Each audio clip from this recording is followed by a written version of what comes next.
Estamos en el hotel Sonesta Yorkville, el hotel oficial del Festival Hot Dogs, pues con Rosana Matecki, que ya ha habido más de un periodista, y digo más de uno porque uno, por ejemplo, soy yo, que dice que tu película Casas Muertas es de lo mejor del festival. Rosana, bienvenida, ¿qué tal?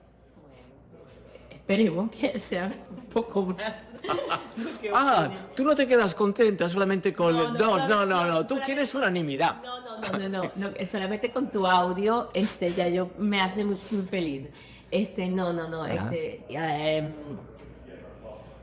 Que, que Casas Muertas llegue Ujú. a Entiendo.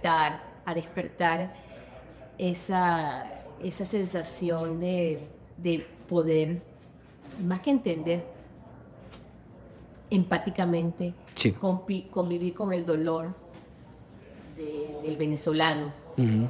Para mí ya tiene mucho sentido, porque yo hice esa película para nosotros. Claro. Y no lo digo desde el lado patriótico, lo hice porque nosotros tenemos años abrazándonos en diferentes momentos de la vida, en diferentes Sí. lugares, y yo cuando abrazo a un venezolano sentimos algo que no podemos transmitir. Hay algo, esa pérdida la llevamos como un fardeau, como dicen en francés. Y esa es una pérdida de un país que no va a existir más, pero que mientras estemos nosotros vivos lo vamos a rememorar como el país posible, ¿no? Claro. Y bueno, de Casas Muertas partió de ese deseo de hacer un funeral, ¿no? De cómo nosotros podríamos, más que entender, enterrar ese muerto. Ujú.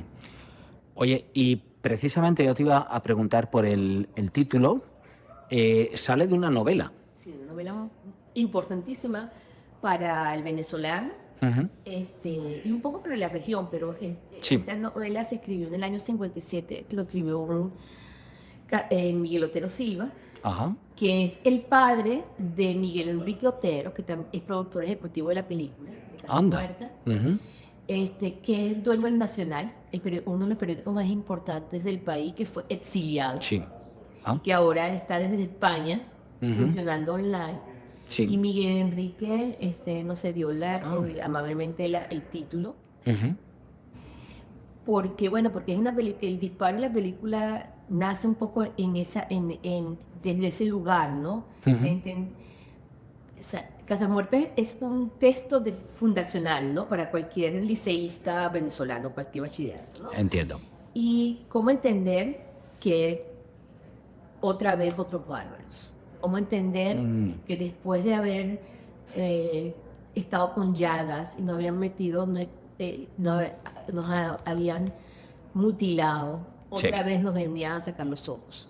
Entonces, ese texto fue utilizado mucho por los escuderos, por la gente de redes sociales, cuando las manifestaciones, Ujú. fragmentos de esa novela. Sí. Porque era increíble que otra vez se repitiera La historia relación con la actualidad. con la actualidad. Ujú. Entonces parte de la emocionalidad de la novela está allí, pero bueno, no es un remake de la novela, sino simplemente es qué fue lo que nos pasó, o sea, por qué otra vez otros bárbaros, ¿no?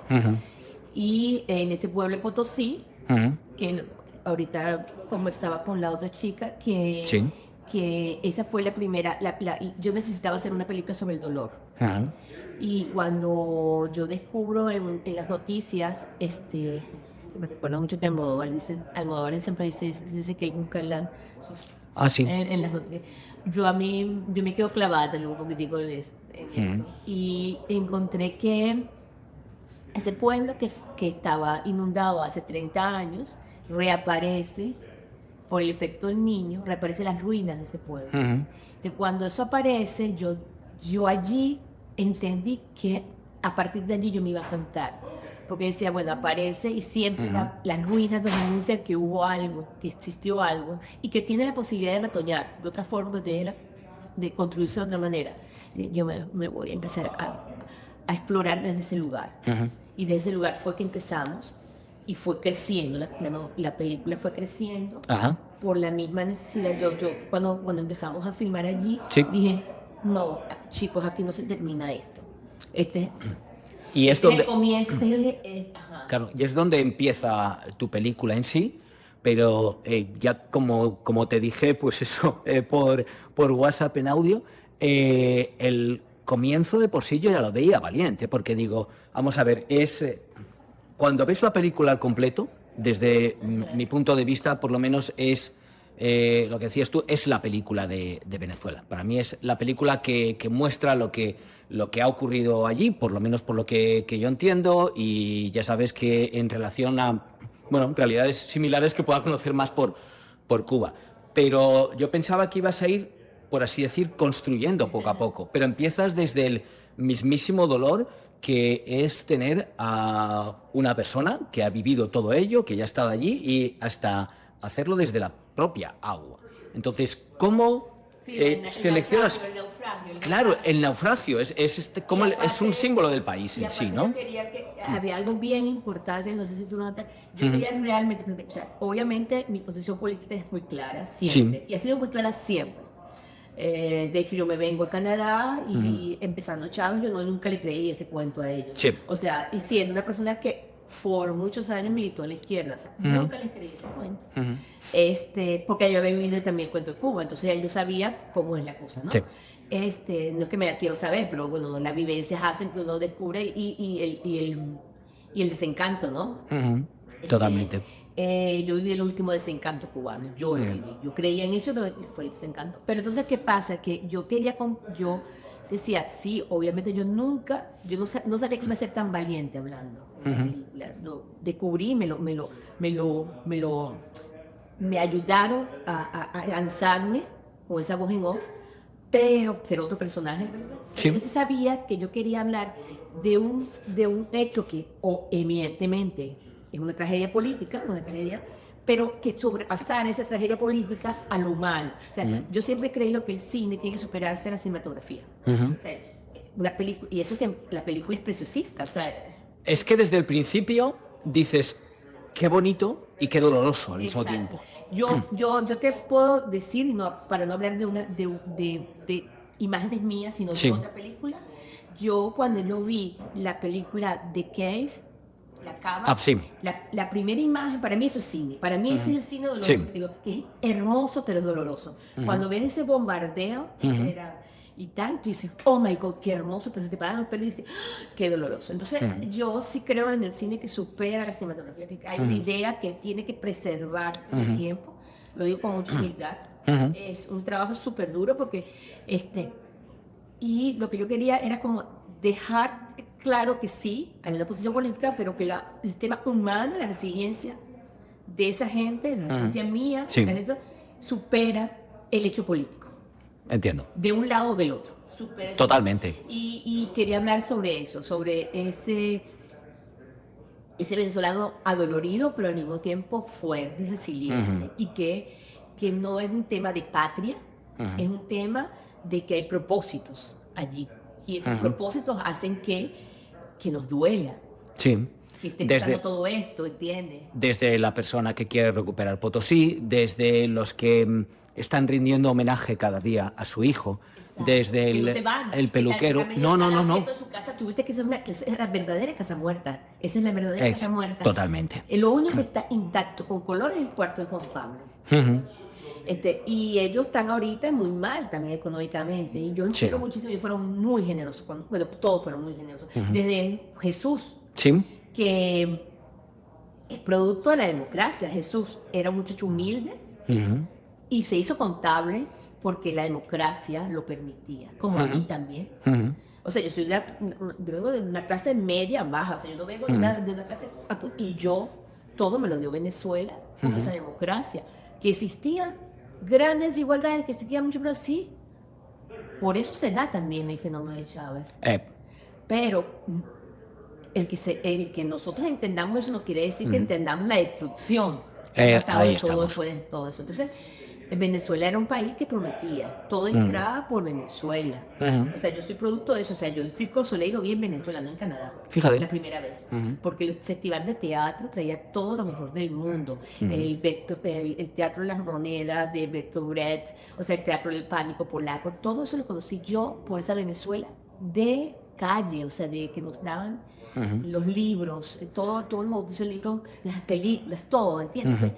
sí pasaba la inundación en Potosí, en donde a Isabel le quitaron su Sí. pueblo a 800.000 personas, Ujú, sin importar, destronarla, la pasaron por encima, ujú, pero de una forma la vida le devolvió a ella la posibilidad de tener su cementerio. Entonces, ujú. y ir allí a rendir tributo. Y fíjate Y a que, recordar claro, que allí sí, existió y que ella ahí fue feliz como eh, campesina. Entonces yo pienso que a mí me gustan esos personajes sí, anónimos que dan luz en la oscuridad, como decía Leonard Cohen. totalmente. Yo siento que esa es, Ujú, para mí, la gente que trabaja, te lo dije una vez en una ujú, entrevista, sí, me maravilla. O sea, claro. gente que trabaja duro, que ama el trabajo, yo adoro el trabajo. Ujú, Entonces, yo eso me parece.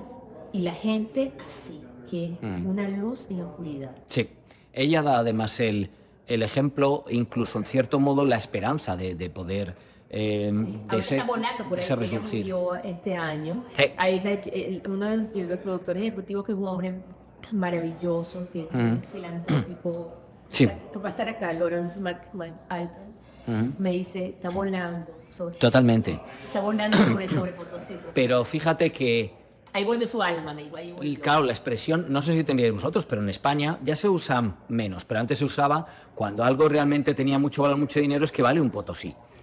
Y esa metáfora, digamos, esa paradoja de que Potosí ahora mismo está hundido, pero que ella, sea desde aquí, sea desde otras circunstancias, va a hacer para que resurja, es lo que nos da también la esperanza de tu documental. Y en ese sentido, Y por eso yo finalizo con el regreso. Porque exacto, eso es documental puro, ¿ah? Eso sí, no lo organizamos nosotros. ah, Eso es que los hijos de Potosí se organizaron 30 años después para hacer un campamento. Fíjate que fue tan curioso que cuando sí, yo escribí ujú, el primer guión ujú, yo escribo sí, guiones para los documentales. Entonces el primer guión yo había hecho ujú, una escena de Jitsi ujú. que pasara allí.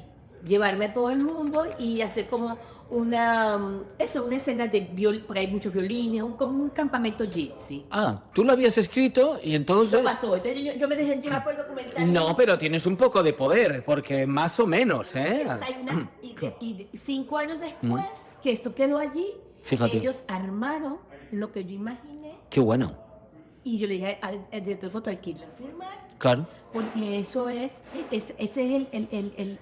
eso es eso, la Mm, esperanza de que un día pueden renacer algo claro. desde ese lugar, ¿no?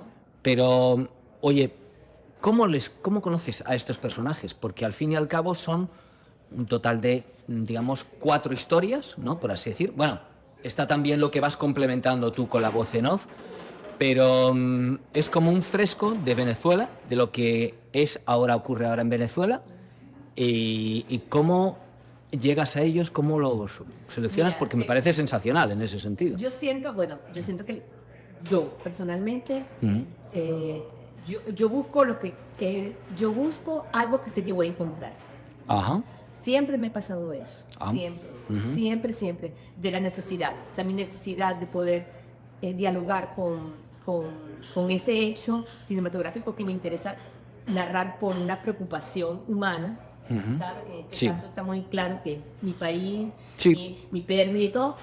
Yo trato de buscar, siempre parto de que desde que hay muchísimo, como siempre, hay muchísimo más fantasía en la realidad que en la misma fantasía ficción, Ujú. te encuentras mucho más variedad. Sí. Pero, por ejemplo, yo cuando encontré a Isabel fue que yo decía, bueno, este lugar me encanta, este lugar me lleva a mí a narrarme como que el primer capítulo de este drama. Ajá.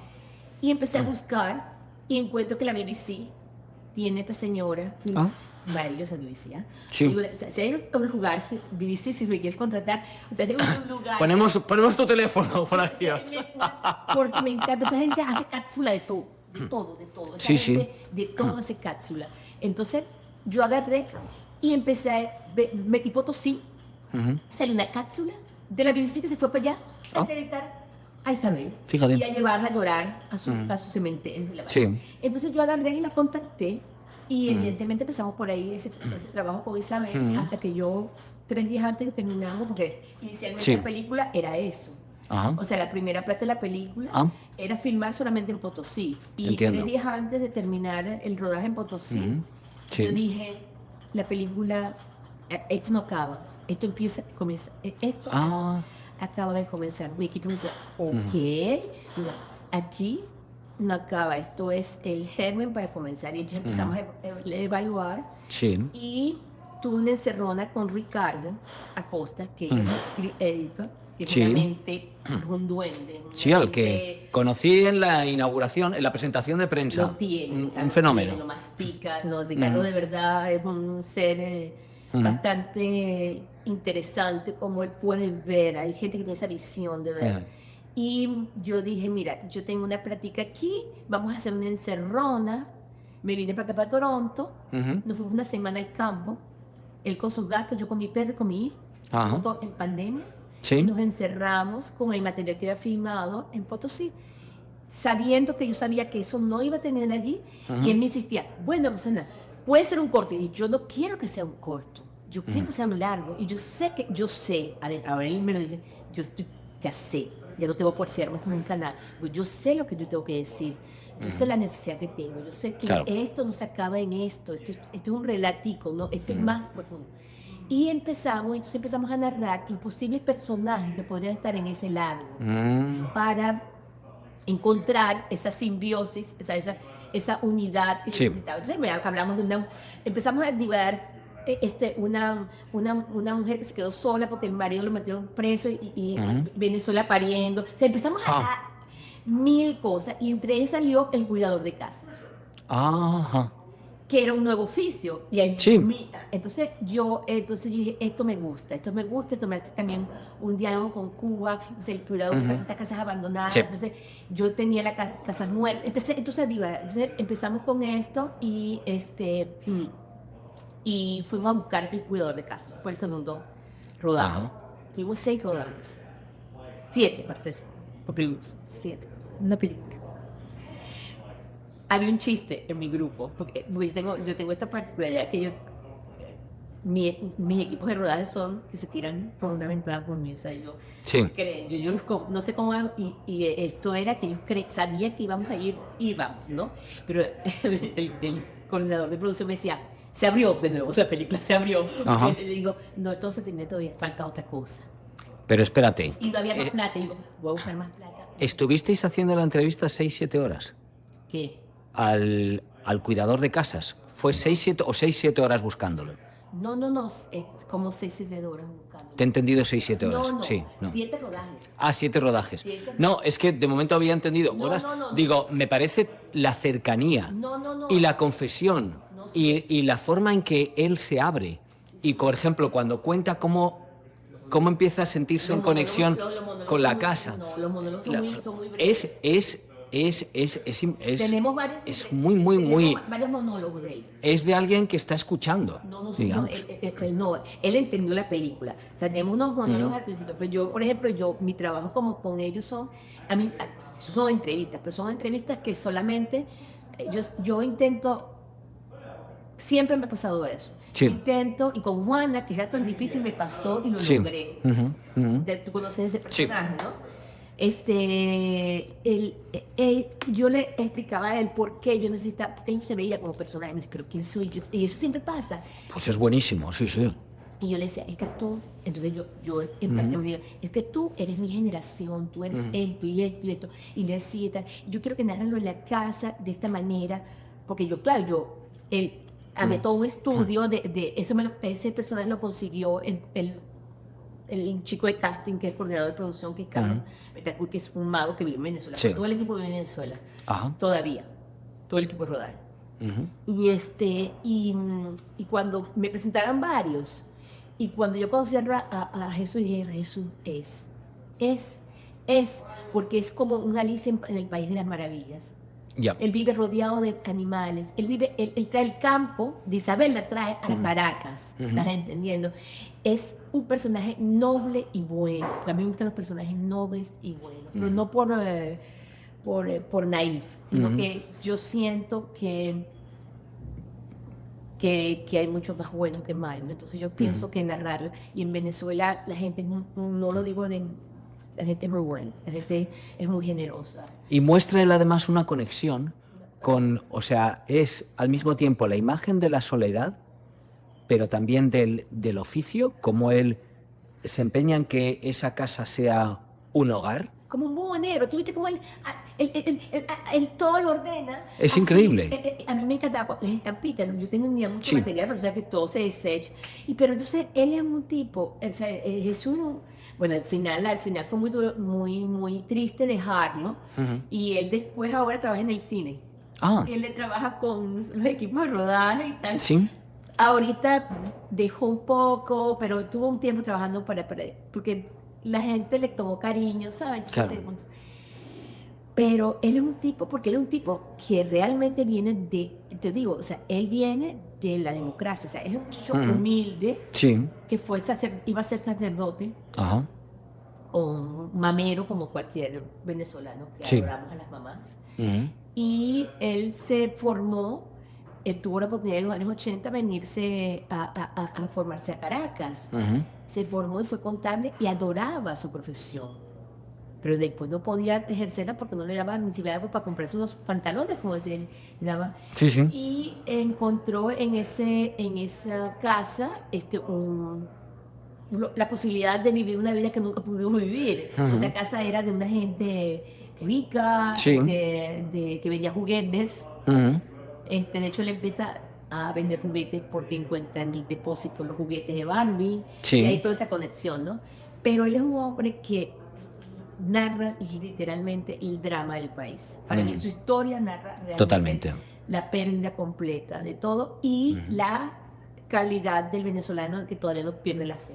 Porque al final, aunque se ve golpeado, él dice, yo quisiera que pase un milagro. Sí. Y que esto...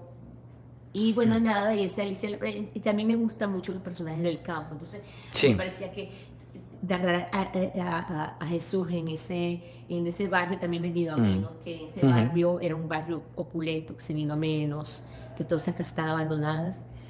Y sabíamos que era el personaje correcto. ¿Sabes por qué? Te voy a contar algo que fue una cosa impresionante. Estábamos conversando con él, estaba tomando unos rones, terminamos de hablar y tal, un día de filmar, y estamos viendo una casa preciosa al frente, y yo le digo, ay, ese casómetro, qué bello es. Me dice, esa casa es la casa materna de Miguel Otero Silva. Anda. Todo se va uniendo en un círculo casi. Y entonces nos miramos así y digo, ok, este es el lugar. Bueno, entonces terminamos con Jesús y yo decía, bueno, esto falta, esto falta y tal. Y tenemos que buscar a alguien de esta generación que se está yendo. Y fuimos al pueblo de mi madre, que yo nunca había querido firmar porque me parecía horrendo. Y dije, yo tengo que hacer la paz con ese pueblo. Anda. Y aquí tengo que encontrar el personaje. Y encontramos este barbero, Darwin, que Sí. también otro personaje, excepcionalmente mucho bueno. Tenía todo para ser una persona, un delincuente, y no lo fue. Sí. Su hermano fue delincuente y todo, y tenía todo, y él era un muchacho que tuvo que vender su teléfono para poderse comprarse la máquina de afeitar, pues se le echó a perder. Entonces, todo ese tema, detalle, y estaba preparando, mamero también, muy afectuoso con su mamá se fue quedando solo, otra soledad, el eco de soledad entre él y la de Jesús, la soledad también mía, Sí. también de Isabel. Y después llegamos a los Pernalete.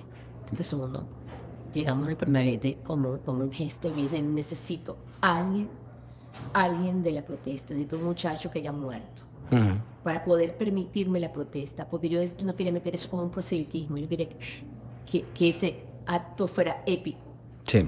como se mete en la película, o sea, que el material de archivo no se viera como material de archivo, sino que fuera producto de una pensado como si fuera cinematográficamente para la película. Totalmente. Y creo que modestia aparte, creo que lo logramos. Sí, porque no es tan como un subrayado. Ya te comenté yo, digamos, en privado, que ese momento en el que, hablan, o sea, es tremendamente impactante cuando hablan de cómo desde el gobierno se reían de los que, bueno, pues habían disparado, habían muerto o habían sido heridos en las protestas, y tú te centras en ellos. Pero luego, cuando tenemos que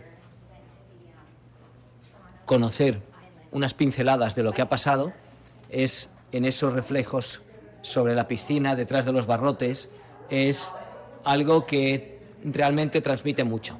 Entonces, a lo mejor tú tienes la inspiración en las noticias, pero trasciende, porque no es un reportaje de noticias. No. Y sabes que eso fue una decisión bien acertada en la edición. Porque yo, conversando con el editor y con Ricardo, Ricardo siempre estuvo presente desde el día 1, Ricardo, lo de la piscina fue una idea de Ricardo. Trabajar esa piscina como si fuera, trabajarla con esa imagen de archivo como si fuera como un testamento, ¿no? Como si fuera casi un tema policial, ¿no? Sí, totalmente. Pero nosotros supimos que teníamos el pulso de la película cuando se tomó la decisión de decir, queremos los personajes como si fueran testimonios de guerra. Frente a cámara. No tiene un solo audio de ruido, o sea, quiero que los escuchen, quiero tener el riesgo de que tú estás frente a cámara en un monólogo y lo tienes que escuchar. Tú tienes que escuchar ese dolor, tienes que escuchar esos personajes desde el primer momento. Y eso fue lo que pasó.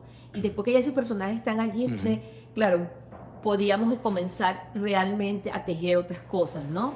Pero eso fue lo que se decidió, y me parece que fue acertado. Porque ahí sí podía yo meter mi voz de voz.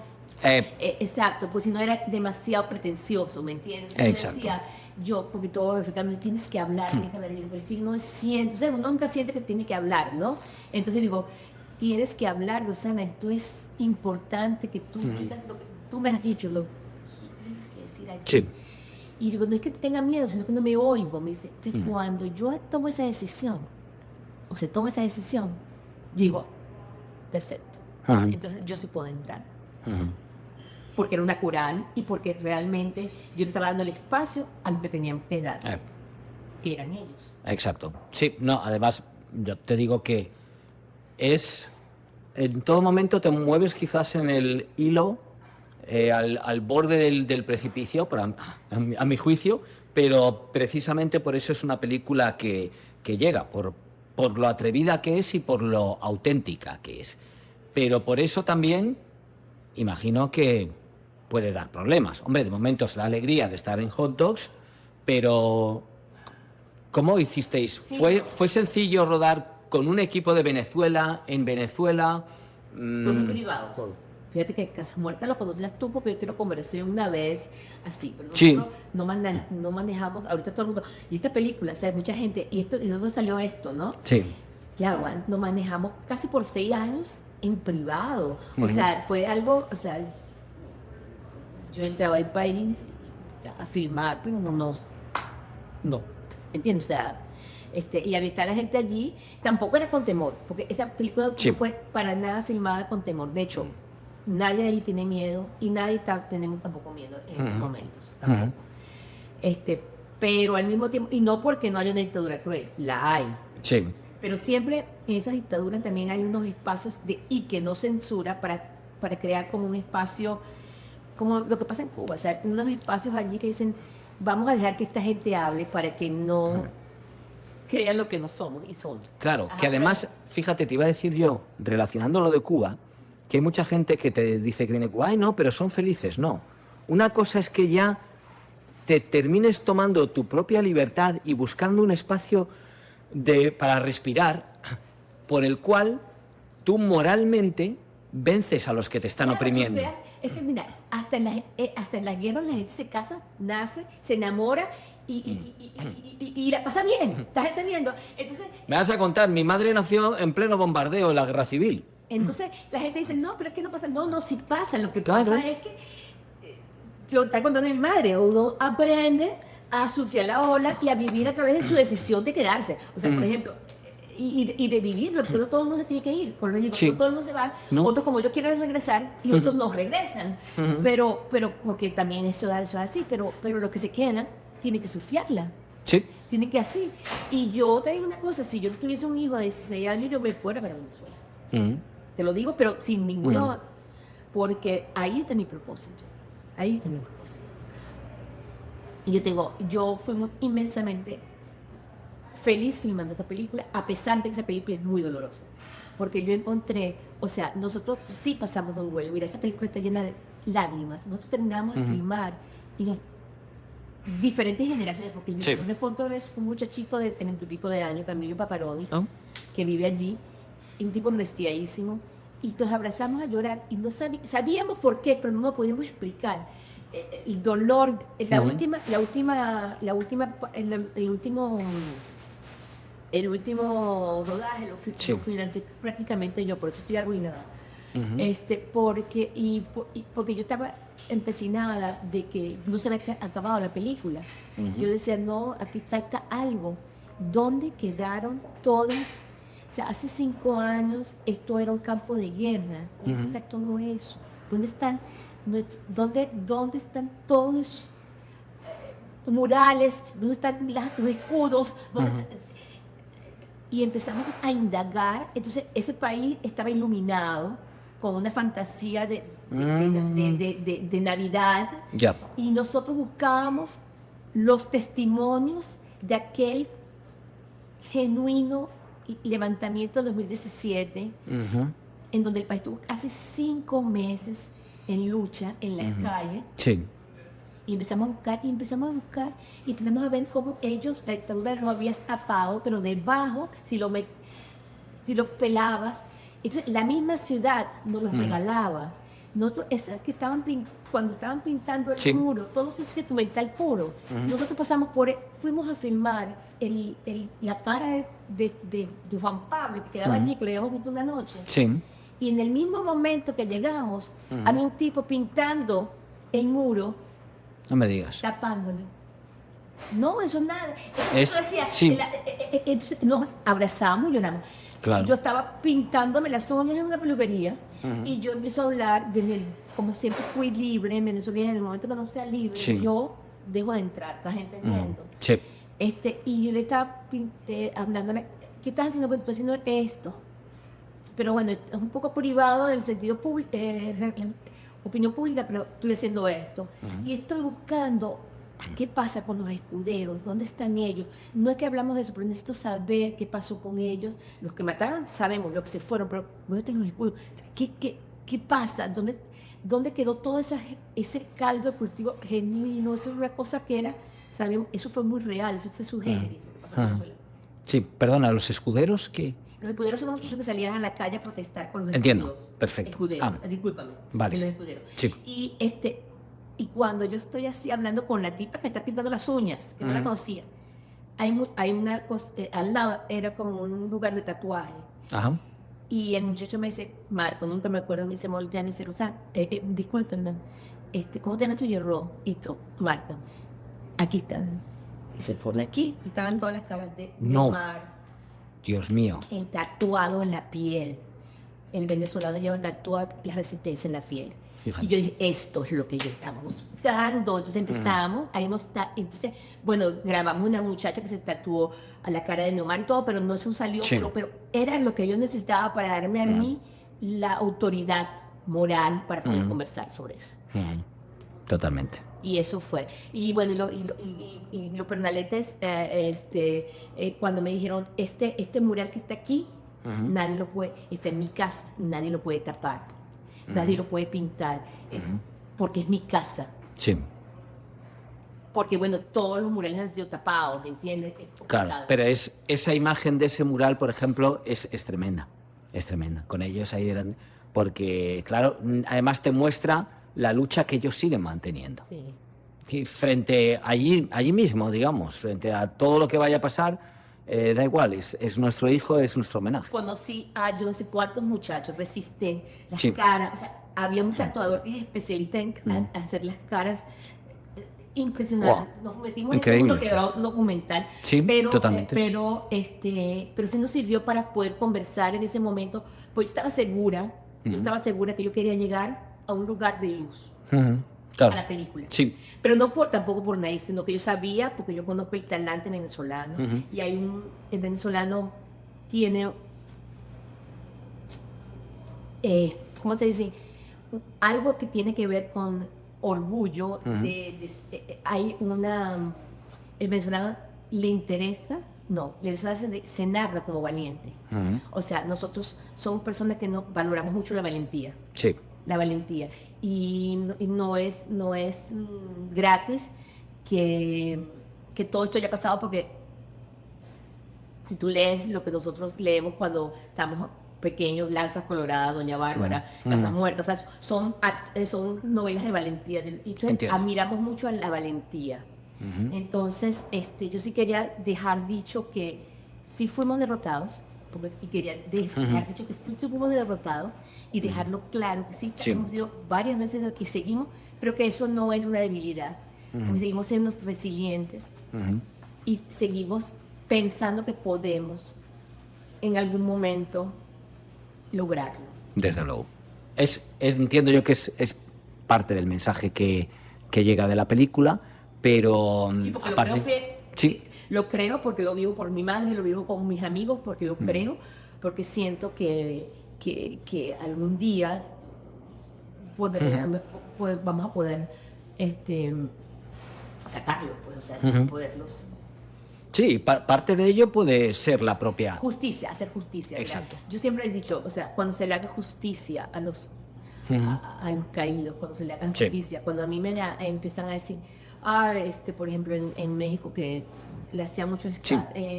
bullying a los hijos de los gente de la dictadura, Sí, ¿sabes? sí. Y yo le dije, bueno, ¿por qué critican porque bueno, son los hijos, no son ellos? Yo le digo, no. ¿Y por qué viven de la dictadura? Claro. Porque el hijo el hijo de Pablo Escobar se cambió el nombre y siendo Pablo Escobar un buen hijo para él, un buen padre, como narra, Sí. se cambió el nombre y se hizo otra vida. Él se merece tener otra vida. Pero si estos muchachos viven del dinero de la sangre, no, sí, es caro. Entonces digo, cuando se haga justicia a Juan Pablo, se le podrá hacer justicia a otra gente. Claro. Entonces, bueno.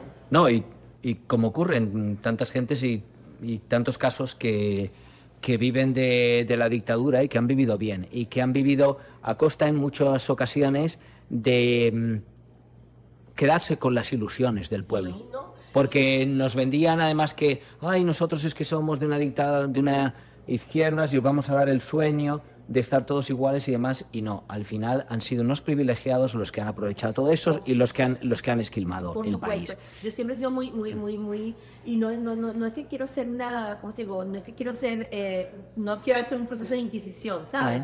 Pero sí pienso que cuando haya justicia, hablaremos de otro estadio, de cosas. Claro. En estos momentos no hay justicia.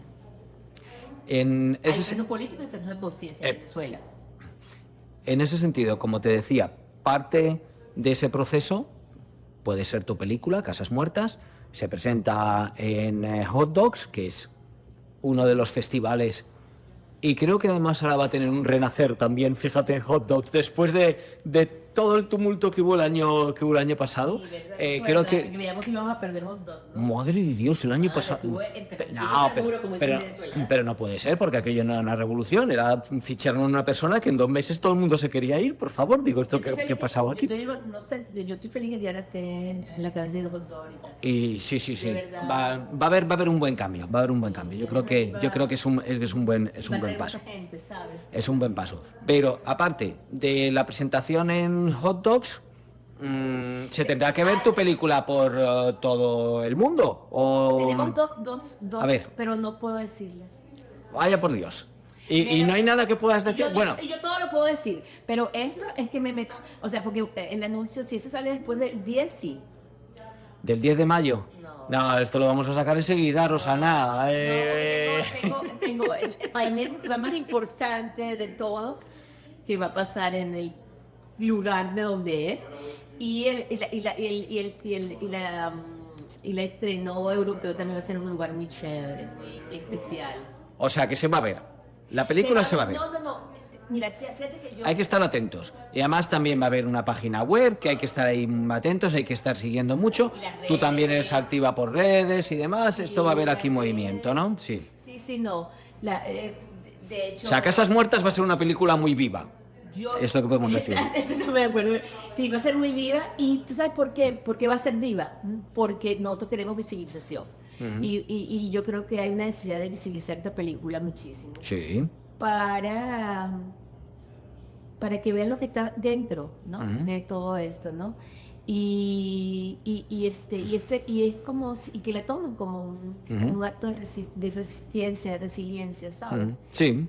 Y di resistencia, que últimamente se dice mucho resiliencia. Yo echo de menos resistencia. Claro que sí, hay que resistir, claro, hombre. De hecho, Claro. estoy a punto de tatuarme. Yo nunca me he tatuado nada.